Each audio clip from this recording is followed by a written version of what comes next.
Oi, quando você pensa em literatura e internet e rede social, o primeiro nome que vem à cabeça é Madame Clara Averbuch. Eu não gosto disso, mas eu acho que é uma redução. Mas você sempre foi anunciada como a primeira escritora revelada pelas redes sociais. Como é que você lida com esse jargão? Então, me incomodava muito logo no começo, porque era exatamente isso que eu sentia, era reducionista. Ah, só porque eu estava na... porque na verdade era blog, né? Nem tinha redes sociais naquela época, era blog. É uma e rede eu escrevia social, quando... era uma rede social que tinha comentários, mas no meu não tinha, né? Então não tinha muita essa... Ah, você não abria para comentário? Nunca. Jamais.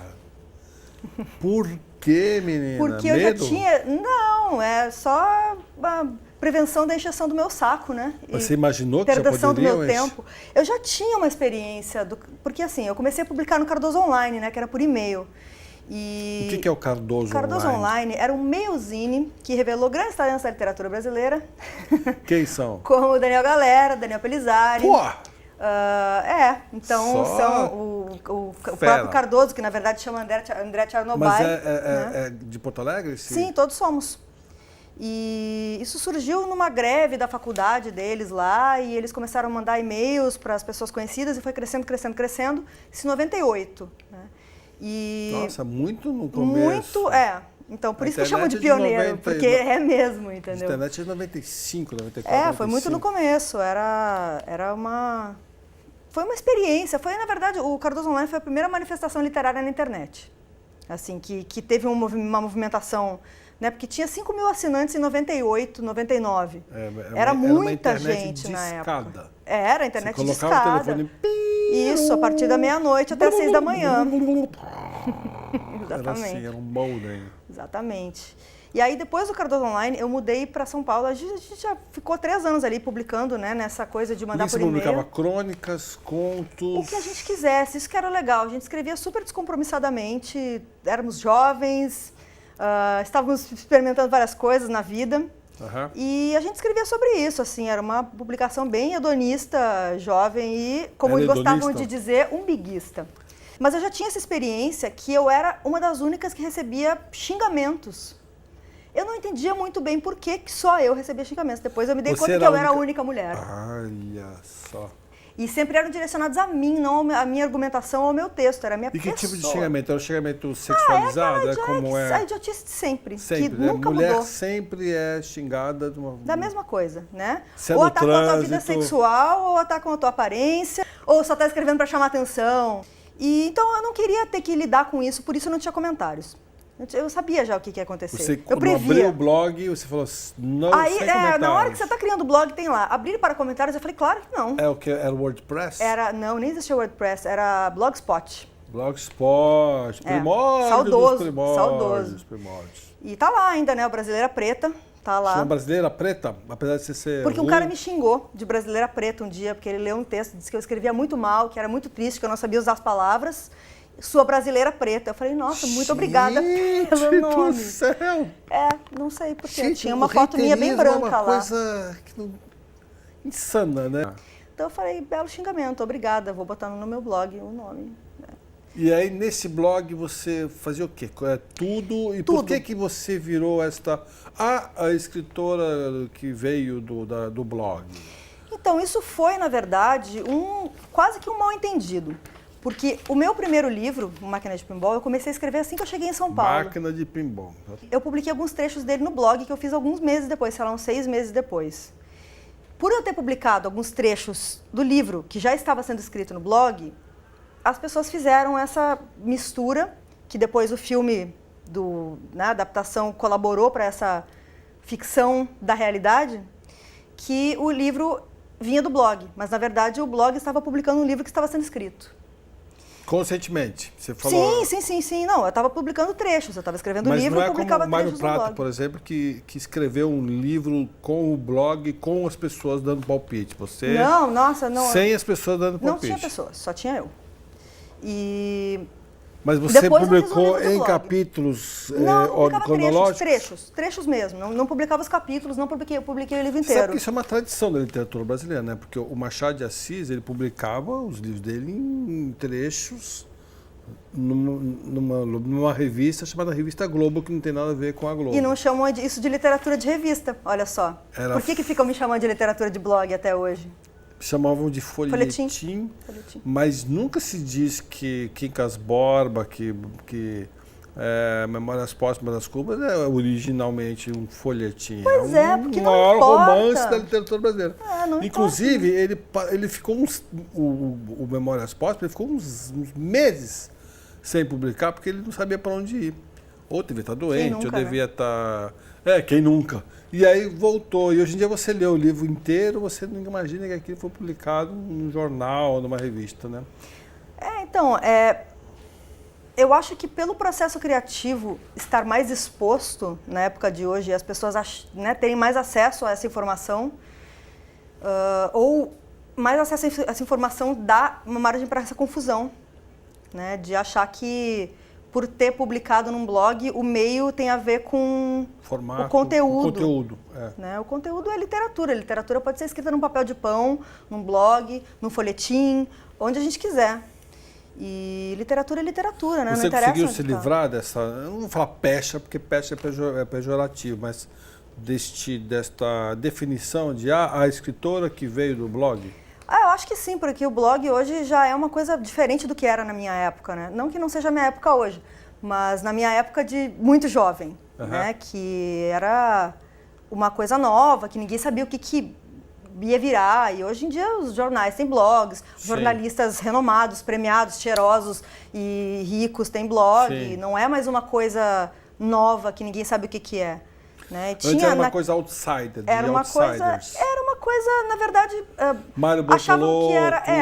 tinha isso. Você... Tinha isso e Chico tinha... Sá... O Chico tinha blog? Tinha, o Carapuzeiro. É verdade, tinha mesmo. Mas já veio depois de mim isso aí. O meu veio era 2001. Então você começou. A primeira vez que eu falava blog foi através de você. Então veio um amigo meu que morava nos Estados Unidos que me falou, tem essa ferramenta aqui, olha que legal. E eu falei, nossa, que ótimo, posso continuar publicando, porque tinha acabado o Cardoso Online e eu tinha já uns leitores. E você estava em São Paulo? Eu estava em São Paulo. O Lugar de Mulher nasceu quando? Que é o seu blog junto com... Não é um blog, é um site, né? Que já não tem muita diferença hoje em dia, né? Mas Então, site é diferente de blog? Eu não sei mais nada, não sei mais...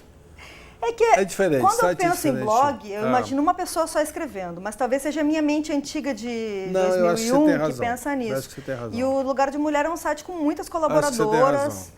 A partir de 2008, tem essas coisas assim que a gente vai se dando conta. Por que eu era a única xingada pessoalmente? Por que me diziam... Porto Alegre, porque no blog aqui você perdeu o contato dos seus xingadores. Não, eles me mandavam e-mail, até criavam e-mails falsos, até me viam na rua e me ameaçavam depois. Tem um cara que fez um blog só pra me odiar. Depois a gente fala disso depois. Tem o que fazer, Elas não têm. Na verdade, mas o hater não tem o que fazer. Pô, a pessoa fica lá lendo meu blog todo dia, e aí tá lá, faz um blog, Odeio Clara. Tá lá ainda esse blog, inclusive. Odeio Clara, que chama? Odeio Clara. Eu vou... Um cara muito dedicado no seu ódio. Eu admiro até, sabe? Cara, eu só perco tempo com as coisas que eu gosto. É um hater profissional. Profissional. Só não é profissional porque estava perdendo tempo em vez de ganhar dinheiro, né? Isso que é o problema do hater, ele não sabe que está perdendo dinheiro. Mas então, eu comecei a perceber que tudo que tinha relacionado... As minhas crises estavam relacionadas ao fato de eu ser mulher. Sim. Mesmo o Máquina de Pinball, que é um livro que tem... que sai do lugar destinado à mulher, digamos assim, por falar de sexo e de bebidas e de drogas e de uma vida em busca de liberdade, identidade, que não era muito como se escreve, como uma mulher deveria se portar e se escrever. Não é nem eu, é a personagem, né?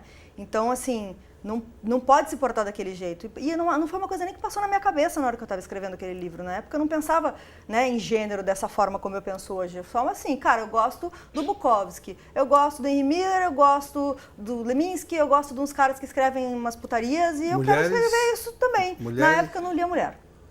Não tinha nenhuma mulher. Tem mulheres que escrevem sobre putaria? Tem. A Isni escrevia umas putarias, né? E eu não pensei assim, eu vou fazer porque eu vou ser a primeira mulher a fazer. Não era isso. Eu, tipo, cara, os caras que eu leio estão fazendo, eu vou fazer também. Por que não? Né? Não, aliás, nem existiu. Só que os caras podem falar podem. de sua vida com sexo, drogas, e uma mulher não pode. Podem falar, e uma mulher não pode. Até hoje, assim, é um pouco menos Até pior. hoje? É um pouco menos pior, mas ainda é. Porque dificilmente um cara vai ser atacado pessoalmente por falar disso.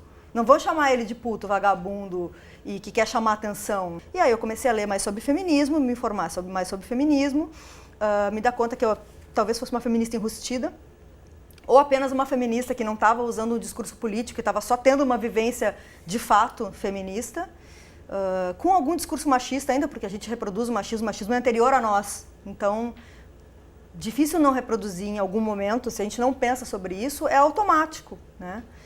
E eu comecei a escrever sobre feminismo na Carta Capital primeiro.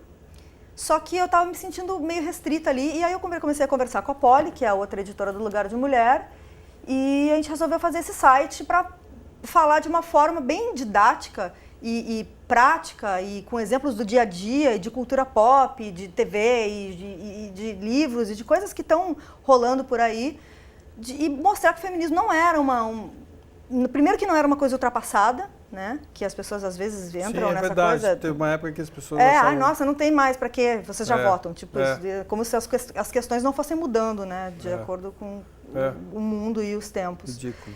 E a gente começou a escrever de uma forma bem didática mesmo, assim, não é nenhum grande aprofundamento com pensamentos políticos mas é uma coisa bem, às vezes até um pouco rasa, mas só para dar um oi, querida, isso é com você, sabe?